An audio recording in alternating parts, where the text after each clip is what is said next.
नमस्कार स्टूडेंट। कल हमने वैश्वीकरण पढ़े। आज हम वैश्वीकरण के यूनिट का या थर्ड यूनिट का दूसरा टॉपिक पर्यावरण पर्यावरण के बारे में पढ़ेंगे। पर्यावरण जन सामान्य अभिप्राय उस वातावरण से है जो हमारे चारों ओर फैला हुआ है। यह चारों ओर का वातावरण प्राकृतिक दशाओं का एक मिला जुला रूप है जो धरातल, जलवायु, मिट्टियाँ, हवा तथा पानी से निर्मित है।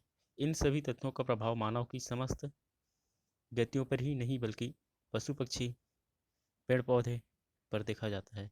इस प्रकार से ये सभी प्रकृति प्रदत्त शक्तियाँ प्राकृतिक वातावरण या पर्यावरण से को बनाती है। भूगोल में इसी पर्यावरण का अध्ययन भौगोलिक तत्वों के रूप में किया जाता है। दूसरे रूप में हम इसे भौगोलिक पर्यावरण भी कह सकते हैं, लेकिन इसका दूसरा महत्वपूर्ण पहलू मानव स्वयं है, जो एक मानविक तत्व के रूप में क्रियाशील है। इस प्रकार भौगोलिक पर्यावरण में प्रकृति के मानवीय गतिविधियां सम्मिलित की जाती है तथा इनका अध्ययन ही भौगोलिक पर्यावरण का अध्ययन है। पर्यावरण का परिभाषा, पर्यावरण किसे कहते हैं? तो पर्यावरण का शाब्दिक अर्थ है वह जो हमें हमें चारों ओर से घेरे हुए हैं, उसे पर्यावरण कहा जाता है। पर्यावरण पर्यावरण शब्द एक संश्लेषित शब्द है जो उन दशाओं को दर्शाता है जिसमें जीवन निवास करते हैं।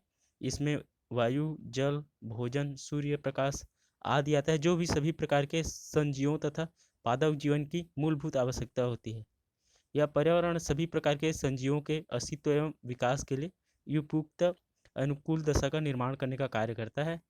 उसे पर्यावरण कहा जाता है। इस प्रकार पर्यावरण या वातावरण से तात्पर्य उन समस्त तत्वों से है, जैसे कि वस्तुएं, स्थितियाँ, दशाएं जिनका प्रभाव मनुष्य के जीवन विकास पर पड़ता है, उसे क्या कहा जाता है? पर्यावरण कहा जाता है। पर्यावरण दो शब्दों से मिलकर बना हुआ है, परि और आवरण से। परि का मतलब होता है चारों तरफ और आवरण का मतलब होता है घेरा, अर्थात पृथ्वी के चारों ओर के तरफ के घेरे के आवरण को, यह दोनों को मिलाकर पर्यावरण कहा जाता है। पर्यावरण शब्द प्राचीन समय में प्राणी, पादप, प्रकृति एवं वैज्ञानिक के लिए किया जाता एक पहेली बना हुआ था, मगर विभिन्न युगों में जीव वैज्ञानिक, भूगोलवेत्ता, पर्यावरणवेत्ता, भूवैज्ञानिक इस पर्यावरण शब्द को परिभाषित करने का प्रयास कर रहे हैं। पर्यावरण या एनवायरमेंट शब्द फ्रेंच भाषा का एनवायरन शब्द से बना है, जिसका अर्थ होता है पारिस्थितिकी या परिवृत्ति होता है। इसके अंतर्गत सभी दशाएं, परिस्थितियां, स्थितियां या प्रभाव आते हैं जो जैविक समूहों पे प्रभाव डालने का काम करता है। पर्यावरण अंग्रेजी के एनवायरनमेंट का हिंदी अनुवाद है, जो कि दो शब्दों से मिलकर बना हुआ है। एनवायरन प्लस मेंट से मिलकर बना है, जिसका अर्थ होता है आवर्त, आवर्त करना या दोहराना, या उसके बाद आता है मेंट का मतलब होता है चारों ओर से घिरा हुआ। यह कहा जा सकता है कि वह पर्यावरण है, शाब्दिक रूप से इसका तात्पर्य आसपास का प्रतिवेश और सराउंडिंग, या जो आसपास की जो आपके आसपास है उसे पर्यावरण कहा जाता है। उसके बाद आते हैं पर्यावरण की विशेषताएं। ये तो हो गई पर्यावरण की अर्थ है, उसके बारे में जानना। बहुत सारे राजनीतिवेत्ताओं ने पर्यावरणवेत्ताओं ने क्या है, अलग अलग तरीके से पर्यावरण के बारे में बताने की कोशिश की है, मगर पर्यावरण की विशेषता क्या है? तो वर्तमान में पर्यावरण मानव जीवन का सबसे महत्वपूर्ण एवं प्रमुख अंग माना गया है, क्योंकि बिना पर्यावरण के मनुष्य के जीवन या अंतर्राष्ट्रीय व्यवस्था का कल्पना कर पाना यह असंभव है। तो पर्यावरण हमेशा परिवर्तनशील रहता है और इस परिवर्तनशीलता का प्रमुख कारण सूर्य से प्राप्त ऊर्जा होती है। दूसरा, इसकी विशेषता यह है कि जीवन एवं व्यवहार की प्रगति को प्रभावित करने वाले भौतिक, सामाजिक, नैतिक एवं सांस्कृतिक, भावनात्मक या आर्थिक एवं राजनीतिक शक्तियों को पर्यावरण का अंग माना जाता है। पर्यावरण जैविक एवं अजैविक घटकों से तत्व से मिलकर बनता है। पर्यावरण के अंतर्गत निहित भौतिक, रासायनिक, सामाजिक एवं आर्थिक, राजनीतिक, जैविक तथा सांस्कृतिक क्रियाएं कार्य करती है। पर्यावरण में प्राकृतिक संसाधनों का भंडार होता है। इसके साथ साथ वंशानुक्रम के अतिरिक्त सभी घटकों, कारकों तथा परिस्थितियों को जो प्रभावित करता है उसे पर्यावरण कहा जाता है। पर्यावरण स्वपोषण एवं स्वनियंत्रण पर आधारित होता है। ये तो हो गई उसकी विशेषता, मगर पर्यावरण का विषय क्षेत्र क्या होता है? तो पर्यावरण का अध्ययन का एक पर्यावरण अध्ययन का एक क्या माना जाता है, एक नया क्षेत्र माना जाता है। यह इसका विषय क्षेत्र अपनी विकास अवस्था में है इस कारण से विषय क्षेत्र का अधिगमन क्षेत्र वर्तमान समय में पूर्ण रूप से निश्चित नहीं हो पाया है कि जो पर्यावरण में है किन किन चीज़ों के बारे में अध्ययन किया जाएगा। यह कहा जा सकता है कि विषय अध्ययन क्षेत्र के आधार पर अगर देखें तो पर्यावरण में किन चीज़ों का अध्ययन किया जाना चाहिए और किन चीज़ों का अध्ययन नहीं किया जाना चाहिए, इसके बारे में पूर्ण तरीके से बताया नहीं गया है। मगर फिर भी बहुत सारे पर्यावरण के वेत्ताओं ने क्या किया है, उन्होंने मुख्य रूप से 6 भागों में विभाजित किया है कि पर्यावरण में किन किन चीज़ों का अध्ययन किया जाएगा। सबसे पहला आता है पारिस्थितिक तंत्र में अवरोध। कहने का मतलब ये है कि इसके अंतर्गत पारिस्थितिक तंत्र अनुक्रम में अवरोध, आहार श्रृंखला एवं ऊर्जा प्रवाह में अवरोध आदि कारणों को, या कौन कौन से ऐसे कारण हैं जिसके कारण से पारिस्थितिक तंत्र टूटता है। पारिस्थितिक तंत्र कहने का मतलब ये है कि जो घटनाक्रम आज वर्तमान समय में घट रही है, जैसे कि जल वाष्पीकरण होना, उसके बाद जल वाष्पीकरण के बाद क्या होता है, बादल का बनना, बादल के बाद बनने के बाद क्या होता है, एक निश्चित समय में बारिश होना, और एक निश्चित समय के बाद क्या आता है, दूसरा ऋतु का आना। एक क्या है, पारिस्थितिक तंत्र है, एक घटनाक्रम है, एक समय काल है। ये कौन से ऐसे कारण है जिसके कारण से ये घटनाक्रम या ऊर्जा का जो प्रवाह है ये टूटता है। उन सभी चीज़ों को क्या किया जाता है, पर्यावरण में पढ़ा जाता है, जिसमें ये क्या माना जाता है, इसे पहला भाग माना जाता है, पहला चीज माना जाता है जो पर्यावरण के अंतर्गत अध्ययन किया जाता है। दूसरा, पर्यावरण समस्याएं एवं संकट। कौन कौन से ऐसे कारण है जिसके कारण से क्या रही है, कौन कौन से ऐसे कारण है जिसके कारण से क्या हो रही है, पर्यावरण में समस्या उत्पन्न हो रही है। कहने का मतलब है ऋतु का अचानक ऋतु परिवर्तन हो जाना, मौसम बदलना, उसके बाद है पृथ्वी का गर्म होना, उसके बाद आते हैं हिमवर्षा होना, उसके बाद ग्लेशियर पिघलना, सूखा, चक्रवात, बाढ़, मरुस्थलीकरण, ये सभी क्या है, पर्यावरण के संकट है। कहने का मतलब ये है कि आज जिस तरीके से पर्यावरण प्रदूषण हो रहा है, वायु में प्रदूषण हो रहा है, इसके कारण से लोगों की क्या है, स्वास्थ्य बिगड़ रही है। ग्लेशियर पिघल रहा है, इसके कारण से क्या हो रहा है, क्या समुद्र की जल स्तर बढ़ रहा है। गर्म होने के कारण क्या है, जल ग्लेशियर पिघल रहा है, जो और उसके साथ साथ क्या है, पृथ्वी का ज़्यादा गर्म होने से क्या हो रहा है, भूकंप, ज्वालामुखी आदि आ रहा है।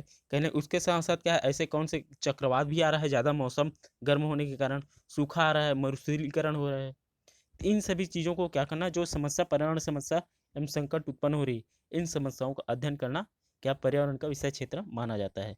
पर्यावरण का अवनयन, इस क्षेत्र के अंतर्गत जल, वायु, मिट्टी, आणविक प्रदूषण, नाभिकीय प्रदूषण आदि कारण से मनुष्य के स्वास्थ्य, विकास एवं समृद्धि में जो बुरे प्रभाव पड़ रहे हैं, जो पर्यावरण के कारण यह है, जो पर्यावरण के साथ खिलवाड़ कर रहे हैं, मनुष्य क्या कर रहे हैं, अपनी उद्देश्य को प्राप्त करने के लिए जो कृत्रिम संसाधनों का ज़्यादा उपयोग कर रहे हैं, उन उपयोगों के कारण जो मनुष्य का जो विकास है, मानसिक एवं शारीरिक विकास से, उस पर जो गलत प्रभाव पड़ रहे हैं, वो कौन कौन से ऐसे कारण है, कैसे वो पड़ रहा है, उसको क्या करना, उसको प्रभाव को जानना और उसके निवारण का अध्ययन करना, ये पर्यावरण का अगला अध्ययन क्षेत्र माना जाता है। उसके बाद आते हैं प्राकृतिक संसाधनों की क्षति। प्राकृतिक संसाधनों की प्राकृतिक संसाधन मतलब होता है वन, खनिज, कृषि उद्योग, ऊर्जा आदि आदि के दोहन एवं शोषण के जो प्रभाव है, और उसके नियंत्रण, उसका निवारण का अध्ययन उसके अंदर किया जाता है। कहने का मतलब ये कि आज वर्तमान समय में क्या है, मनुष्य जीवन के लिए या किसी भी व्यवस्था को, आर्थिक अर्थव्यवस्था को या राजनीतिक व्यवस्था को दुरुस्त करना अगर आपको है, या आपके राज्य को बेहतर तरीके से संचालित करना, या विकास की गति भी आसानी से ले जाना है, तो आपका क्या होना जरूरी है, प्राकृतिक संसाधन से परिपूर्ण होना जरूरी है। और प्राकृतिक संसाधन से परिपूर्ण होने के साथ साथ आप अपने प्राकृतिक संसाधन, जैसे पेड़ है, जल है, उसके बाद आता है पेट्रोलियम पदार्थ है, कोयला या विभिन्न चीज़ है, उसको किस तरीके से उपयोग करते हैं। आप उपयोग कर रहे हैं तो उसे गलत तरीके से उपयोग तो नहीं कर रहे हैं, या उसका जो प्रभाव है मनुष्यों पर गलत तरीके से तो नहीं पड़ रहा है।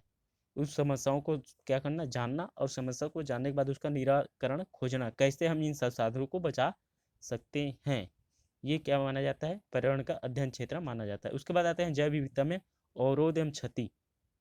कहने का मतलब ये कि इस विषय के अंतर्गत विभिन्न प्रजातियां एवं विलुप्तीकरण, जीव की संख्या, प्रतिक्रमण, कारण एवं संरक्षण का अध्ययन करना। कहने का मतलब ये कि हम क्या है, जो प्राचीन काल से अपनी सभ्यता, संस्कृति या अपनी संसाधन या अपनी जो आसपास वातावरण है उसे सुरक्षित रख पा रहे थे। इसका कारण ये है कि पहले क्या था, विभिन्न प्रकार के पेड़ पौधे, वन्य जीव या विभिन्न प्रकार के प्राणी थे। जैसे कि पहले क्या होता था कि हमें पहले ज़्यादा दवाई डालना नहीं पड़ता था, कहाँ, खेतों में। इसका कारण क्या होता था, पहले क्या होते, किसान मित्र कीट होते थे। मित्र कीट होने के कारण क्या होते थे, जो फसल को नुकसान पहुंचाने वाले जो कीड़े होते थे, उससे जो जो मित्र कीट होते थे, किसान मित्र कीट, वो क्या करते, वो खा जाते थे। और उसके कारण से क्या नहीं होते थे, उसके कारण से खेतों में किसी प्रकार का बीमारी या कीट नहीं लग पाते थे, जिसके कारण से किसान खेत में दवाई नहीं डालना नहीं पड़ता था। अब दवाई नहीं डालने के कारण क्या होता था, अब दवाई जब नहीं डालेंगे तो किसान या बिना कीटनाशक वाला क्या करते थे, सेवन करते थे धान या चावल को या फसल को सेवन करते थे। उससे क्या होता है, किसी प्रकार का बीमारी नहीं आते थे। अब वर्तमान समय में क्या है, इस बहुत ज़्यादा में कीटनाशकों का उपयोग करने के कारण बहुत सारे कीट जो वर्तमान समय में आवश्यक है, जैसे कि पहले बहुत सारे जंगली जानवर होते, जंगली जानवरों के कारण क्या है, जंगल में क्या होते थे, कोई व्यक्ति आसानी से नहीं जा पाता था, जिसके कारण से वहाँ पर जड़ी बूटी दवाई है, जो कीमती कीमती लकड़ी है, वो आसानी से मिल जाता था। मगर आज वर्तमान समय में क्या है, उसे काटा जा रहा है, दोहन किया जा रहा है, जिससे पर्यावरण का की गलत प्रभाव पड़ रहा है। जैसे कि आज हम देखेंगे कि गौरैया, जिससे हम छत्तीसगढ़ी में गुड़ेरिया बोलते हैं, उसकी हानि होती जा रही है। जैसे कि हम लोग देखते हैं चील है, इसके कारण से क्या है, चील क्या करते थे, पहले अगर कोई जानवर अगर मर जाता था, उसे हम बाहर कर देते थे गाँव से बाहर, तो चील क्या करते थे, उसे खाकर खत्म कर देते थे। मगर आज वर्तमान समय में क्या है, चील नहीं है, क्योंकि मनुष्यों की जो प्रवृत्ति है, वो जो उनका जो जानवर मारने की जो प्रवृत्ति है, जो पक्षियों को मारने की जो प्रवृत्ति है, उसके कारण से क्या हो रहा है, उनको चील को मार दिया जा रहा है। इसके कारण से क्या है, जो मरे हुए जो पशु पक्षी हैं, उसको क्या नहीं कर पाते थे, अब जानवर नहीं खा पाते हैं। इसके कारण से क्या है, उसकी जो दुर्गंध है, उसकी जो वायरस है, वो गाँव में आते जा रहा है या फैलते जा रहा है, जिसके कारण से विभिन्न प्रकार की बीमारियां भी पैदा होती रह जा रही है। तो कहने का मतलब ये कि आज जैव विविधता में जो अलग अलग प्रकार की जो जीव जंतु थी, विविधता थी, अलग प्रकार की जीव जंतु थी, उसको विलुप्त होने में या उसके कमी होने में कारण कौन कौन से ऐसे कारण है, जिसके कारण से वो कम होते जा रहे हैं, और कैसे उसे संरक्षित किया जा सकता है, उसके बारे में हम क्या है, पर्यावरण के अध्ययन के विषय के बारे में इसे जोड़ा गया है। अगला आता है प्राकृतिक जैव रासायनिक चक्रों में अवरोध।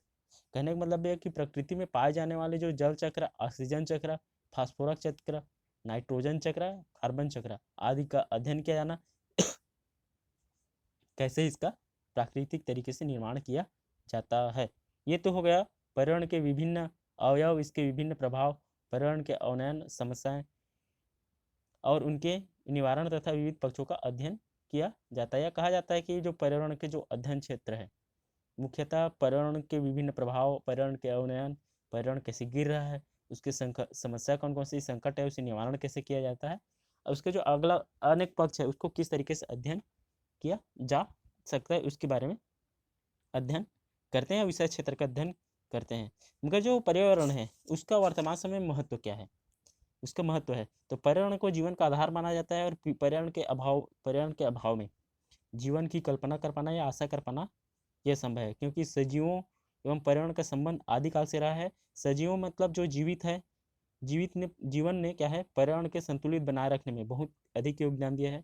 मनुष्य ने अपने बौद्धिक ज्ञान से पर्यावरण का अधिक दोहन किया है, और वर्तमान समय में मनुष्य एवं प्रकृति का पारस्परिक संबंध सकारात्मक न होकर विध्वंसक एवं खतरनाक हो गया है।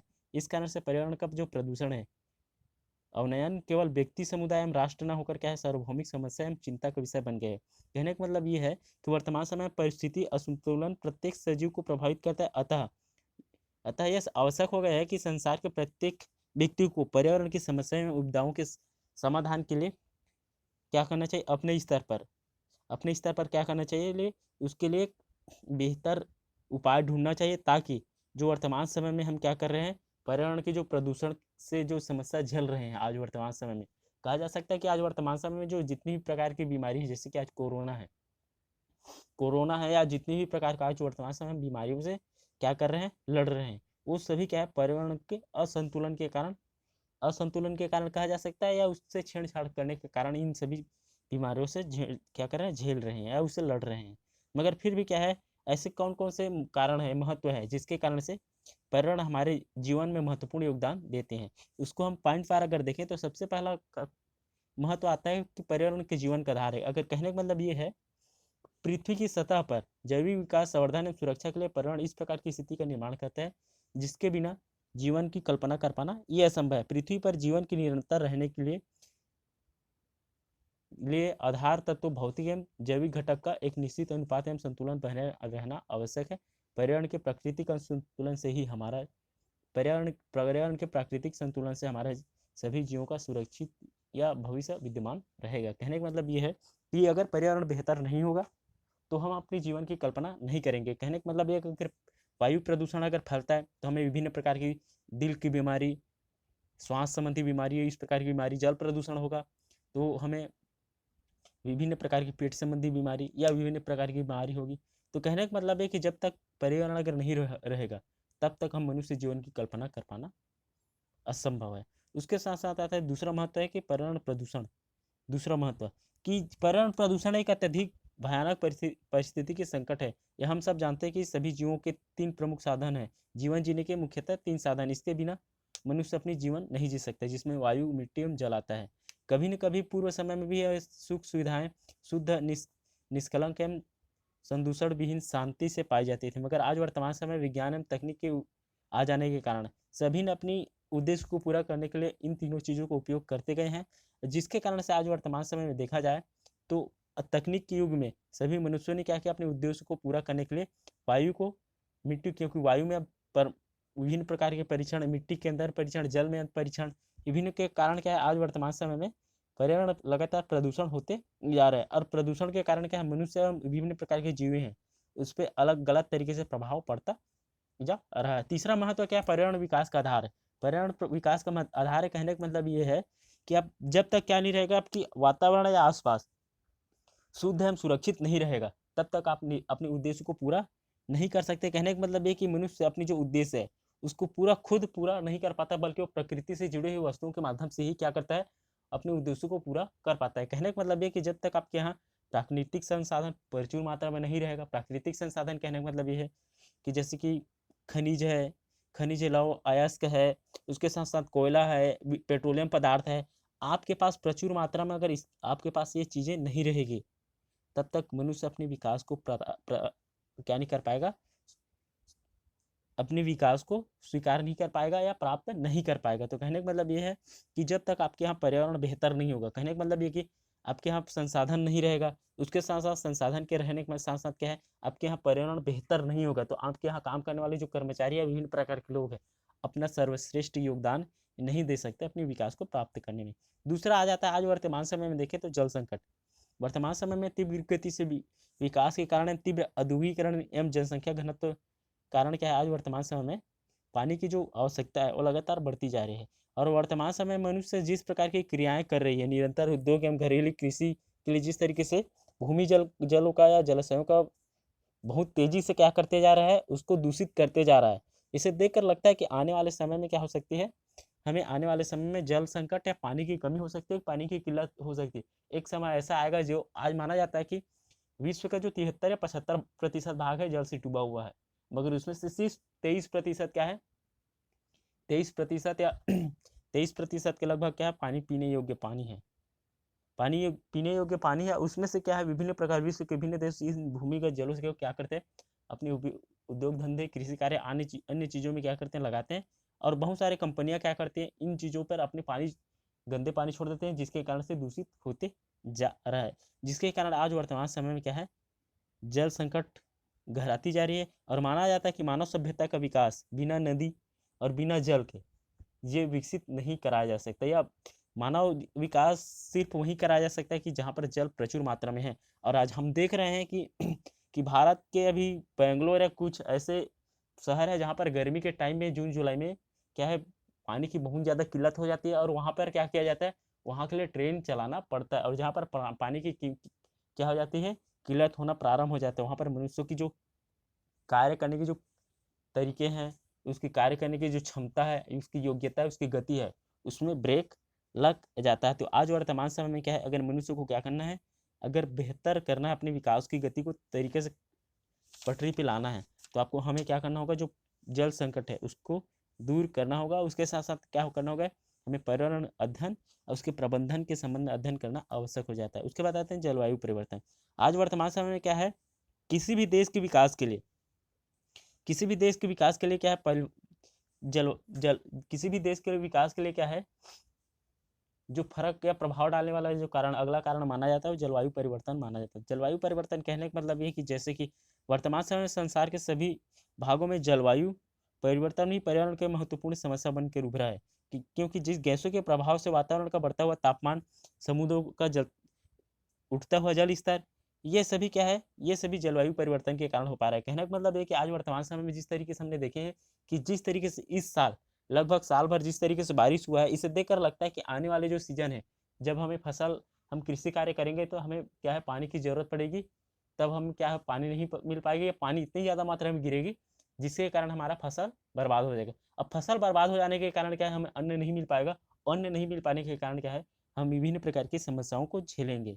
कहने का मतलब ये कि हमें अचानक अचानक क्या होता है, जिन समयों में हमें जिन वस्तुओं की जिन चीज़ों की आवश्यकता पड़ती है वह चीज़ें नहीं मिल पाती। ये सभी कारण किसके कारण हो पा रहा है, जलवायु परिवर्तन के कारण हो पा रहा है। अब जलवायु परिवर्तन इसलिए हो पा रहा है क्योंकि हमारे यहाँ जैसे कि देखिए होता क्या है, गर्मी ज़्यादा पड़ती है मार्च अप्रैल मई जून में। अभी इस समय क्या होता है, जल वाष्प होता है समुद्र के पानी से, उसके साथ साथ क्या होता है, किसके पानी से, उसके पानी से होता है, क्या बोलते हैं हम लोग, नदी के पानी से, और तालाबों के पानी से जल वाष्प होता है, वो बादल बनकर ऊपर जाता है। उसके बाद क्या होता है कि जब जून जून का आधा 15 जून के बाद क्या होता है, जब क्या होता है फसल का टाइम आता है, तो उस समय ठंडी वायु चलती है, तो बारिश बनकर गिरता है। मगर आज वर्तमान समय में क्या है, बहुत ज़्यादा औद्योगिक विकास हो जाने के कारण, या उद्योग से ज़्यादा गर्म हवाएं चलने के कारण, पृथ्वी के तापमान ज़्यादा बढ़ जाने के कारण, या हम क्या करें, ज़्यादा परमाणुओं का उपयोग करने के कारण पृथ्वी का क्या हो रहा है, पृथ्वी का क्या बोलते हैं हम, उसकी जो तापमान वो बढ़ता जा रहा है। तो इस समय उसके लिए क्या होता है, हमें जो जून के आधे महीने 15 जून के बाद या जुलाई में हमें क्या होना चाहिए, बारिश होना चाहिए। इसके कारण से क्या होता है, जो बारिश होता है वो ठंडी हवा पाने के कारण बादल बादल पिघल जाने के, हल्की ठंडा हवा पाने के कारण क्या होता है, बादल पिघल कर पानी की बूंद के रूप में गिरता है। अब क्या हो रहा है, वर्तमान समय में जो पृथ्वी पूरी गर्म हो चुकी है, अब गर्म होने के कारण क्या है, गर्म पृथ्वी जो हवा है वो गर्म चलती है, अब गर्म होने के कारण जो बादल पिघल नहीं पाता, इसके कारण से बारिश नहीं हो पाता है। तो ये एक समस्या बनती जा रही है, जो मनुष्य के जो विकास है उसमें बाधा डालती जा रही है। उसके बाद आते हैं वन्य प्राणियों के संरक्षण। पृथ्वी पर पाए जाने वाली जो प्राणी एवं पौधे हैं, अनेक प्रजाति विलुप्त होने की स्थिति में है, और वनों के विनाश के कारण, वनों के विनाश के साथ साथ क्या है, वन्य प्राणियों का विलोपन या उसका जो अंत है, या उसका जो विलुप्त है होना प्रारंभ हो गए। और विनाश के कारण, और वनों के विनाश के कारण क्या है, वन्य जीवों की प्रजातियों का अत्यधिक संख्या में कमियां हैं, और वनों का अंधाधुंध विनाश, दोहन, आग आदि के साथ वन्य जीवों का शिकार के कारण वन्य जीवन के साथ साथ पर्यावरण को भी संकट उत्पन्न प्रारंभ हो गए। कहने का मतलब ये है कि जब जंगल में क्या होते हैं, वन्य जीव रहते हैं, तो उससे होता क्या है, जैसे कि हम घर में क्या रहते हैं, दरवाजा रखते हैं, जैसे हम घर में कहीं बाहर जाते हैं तो घर में एक व्यक्ति को रख कर जाते हैं ताकि कोई चोर घर में ना पहले। मगर आज वर्तमान समय में क्या है, जिस तरीके से वन्य जीवों को क्या कर रहा है, संरक्षण क्या कर रहे हैं, उसका शिकार करते जा रहे हैं। इसके कारण से क्या हो रहा है, जो भय लोगों के मन में होता था जंगल में जाने से, जानवरों के हमला कर देने से, आज वह क्या नहीं हो पा रहा है, वो भय नहीं बन पा रहा है। अब इसके कारण से जंगल का अत्यधिक दोहन हो रहा है, क्योंकि माना जाता है कि जहाँ पर प्राकृतिक संसाधन, किसी भी देश की, अगर किसी भी देश को विकास की तेज गति पर जाना है तो आपको प्राकृतिक संसाधनों को सुरक्षित रखना अनिवार्य है। अब सुरक्षित प्राकृतिक संसाधन को अगर प्राकृतिक तौर पर अगर थे, कौन सुरक्षित कर सकता है, जंगली जानवर, क्योंकि वो जितने खतरनाक होते हैं, कोई भी आदमी अनावश्यक रूप से प्राकृतिक संसाधनों को दोहन नहीं कर सकता है। तो आज वर्तमान समय में देखें कि जब हम क्या कर रहे हैं, हम ऐसे दौर से गुजर रहे हैं, जैसे कि आप लोग जानते हैं कि बंदर आज गांव में आ रहे हैं, गांव में आकर क्या कर रहे हैं, जो मनुष्य की जीवन की आवश्यक चीजें हैं उसको क्या कर रहे हैं, उपयोग कर रहे हैं। कारण इसका क्या है कि वनों का दोहन होना, या उनके जो उद्देश्य है, वानरों का या बंदरों का उद्देश्य है, या उसकी जो आपूर्ति है वो जंगल से नहीं हो पा रही है। इसके कारण से वह मनुष्य के जीवन में इंटरफेयर कर रहा है। अब इसके कारण से मनुष्य को अपना जो ध्यान अन्य कार्यों में लगाना चाहिए वो इन चीजों पर लगा रहा है। इसके कारण से क्या हो रही है, पर्यावरण समस्या उत्पन्न हो रही है। इसलिए हमें क्या करना चाहिए, आज वर्तमान समय में वन्य प्राणियों को महत्व को जानना चाहिए कि हमारे जीवन में कितने महत्वपूर्ण है, वो हमारे लिए कितने संसाधन उपलब्ध कराते हैं। कहने का मतलब ये है कि बहुत सारे जो लोग हैं जानवरों के डर से जंगल नहीं जाते थे, तो हमको वहाँ से आसानी से दवाई है हमारे लिए जो हमारे आवश्यक वस्तुओं के लिए जो चीज़ें आवश्यक चीज़ों के लिए जो वस्तु है वहाँ से मिलती थी, बहुत सारी चीज़ें। इसलिए हमें क्या करना चाहिए, इनके महत्व को जानना चाहिए। उसके बाद आते हैं प्राकृतिक संसाधनों का क्षरण।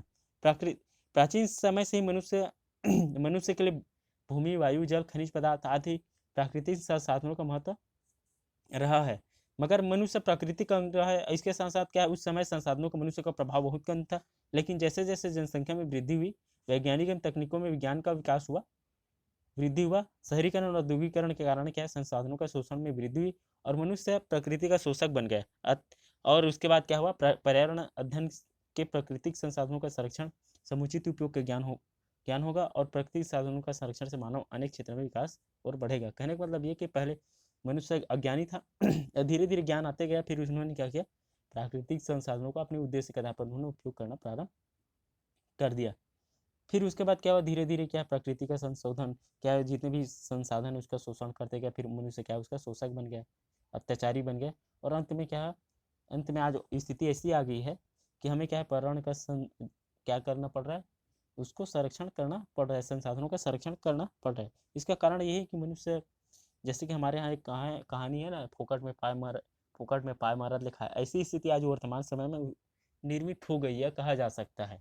इस प्रकार की स्थिति बन गई। कहने का मतलब ये कि आज वर्तमान समय में मनुष्य की जो विकास है, मनुष्य का चाहे शारीरिक, मानसिक एवं आर्थिक विकास है, बिना पर्यावरण का बेहतर हुए हम अपना विकास प्राप्त नहीं कर पाते, चाहे शारीरिक दृष्टिकोण से देखें, मानसिक दृष्टिकोण से देखें या किसी भी दृष्टिकोण से, आर्थिक दृष्टिकोण से देखें, मनुष्य का क्या है, विकास नहीं हो पाएगा। तो हम अपनी प्रकृति को कैसे बचा सकें, सामान्य जागरूकता से।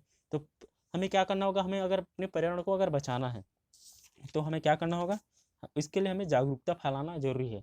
मगर फिर भी आज 21वीं शताब्दी में, वर्तमान समय में अगर पर्यावरण के प्रति अगर जागरूकता फैलाते हैं, आज वर्तमान समय में पढ़े लिखे लोगों के युग में अगर फिर भी क्या करते हैं, अगर जागरूकता फैलाते हैं पर्यावरण की, कि पर्यावरण आपके जीवन में किस तरीके से फायदा पहुंचाएगा, आपको किस तरीके से आगे बढ़ाने में सहयोग करता है, तो ये माना जा सकता है ये मूर्खता का समय है। क्योंकि वर्तमान समय को नहीं माना जाता, क्योंकि माना जाता है कि भारत में जो वैदिक साहित्य को अगर इतिहास को अगर देखें, भारत में वैदिक साहित्य के इतिहास को अगर देखें, तो भारत में जो विभिन्न वन्य जीव हैं, वन्य जीव हैं या कहा जा सकता है जितने भी पेड़ पौधे या विभिन्न प्रकार की चीजें हैं, हमें हमारे वैदिक साहित्य में उसको भगवान अगर माना गया होगा, तो ऐसा कौन से कारण है उस पेड़ पौधों को या हमारे यहाँ जो क्या बोलते हैं वन्य जीवों को भगवान माना गया होगा, ऐसे कौन से कारण है जिसके कारण से इनको भगवान माना गया होगा। हमारे ऋषि मुनियों में इतना कौन सा ऐसा दिमाग रहा होगा कि उन्होंने पेड़ को, पौधों को या जानवरों को उन्होंने भगवान मानने के लिए हमारे वैदिक साहित्य में उन्होंने लिखा है कि इनको इनको भगवान माना जाना चाहिए। मगर ऐसा लगता है मुझे, हमें उसे अध्ययन करने के बाद या उसको आकलन करने के बाद ऐसा लगता है कि हमारे जो ऋषि मुनि रहे होंगे वो एक तरीके से पर्यावरण वैज्ञानिक रहे होंगे, क्योंकि उन्होंने माना कि जिन जिन चीज़ों से क्या होता है, जिन जिन चीज़ों से क्या मनुष्य के जीवन है वो बेहतर हो सकता है, उन उन चीज़ों को उन्होंने क्या किया, भगवान मानने के लिए उन्होंने प्रेरित किया। जैसे कि पीपल पीपल आता है, उसके बाद आते हैं, उसके बाद तुलसी आता है, उसके बाद आते हैं क्या बोलते हैं हम लोग, क्या बोलते हैं, नीम आता है, बरगद आता है। जी, जो जो चीज़ें मनुष्य के जीवन के लिए क्या है, औद्योगिक क्या बोलते हैं, औषधिक रूप में, और उसके क्या है, स्वास्थ्य के लिए या ऑक्सीजन के तरीके से क्या हो सकता है, जीवन के लिए बेहतर हो सकता है। उन्होंने उस पौधों को क्या करना, भगवान मानना प्रारंभ कर दिया। दूसरा उन्होंने क्या किया, जैसे कि हम लोग बाघ है, शेर है, उसको भगवान मानते हैं, तो शेर को भगवान मानने के पीछे कारण क्या है, जब शेर को कोई व्यक्ति मारेगा नहीं भगवान मानकर, और शेर किसी आदमी को जंगल में घुसने नहीं देगा, तो इससे क्या होगा, हमारा जंगल संरक्षित होना प्रारंभ हो जाएगा। बहुत सारे ऐसे कारण है, जैसे कि हमारे यहाँ नदी को भगवान माना जाता है, माता माना जाता है, कि इसका कारण क्या रहा होगा। हमने आप आज वर्तमान समय वैज्ञानिक दृष्टिकोण से अगर भी देखें, तो देखेंगे आप लोग, जहाँ जहाँ का देश, जिन जिन राज्यों का सही तरीके से विकास हुआ है विश्व में, जहाँ जहाँ विश्व के सभी देशों का सही तरीके से विकास हुआ है, आर्थिक दृष्टिकोण से, औद्योगिक दृष्टिकोण से, वो सभी राज्य नदी किनारे हैं। चाहे धार्मिक दृष्टिकोण से देखें, सभी नदी किनारे ही किसी भी अर्थव्यवस्था का या सभ्यता का सही तरीके से विकास हो पाता है। कहने का मतलब है कि नदी के बिना जैसे कि हम लोग पाकिस्तान, तो पाकिस्तान क्या है, मुख्यतः वो नदी के किनारे नहीं है, इसी कारण उसका विकास नहीं हो पा रहा है। जैसे कि भारत है, दिल्ली है, यमुना है, कोरबा है, हसदो है, खारून नदी है, क्या बोलते हैं, खारून नदी के किनारे क्या बोलते हैं, रायपुर है, अरपा है, क्या बोलते हैं, बिलासपुर है।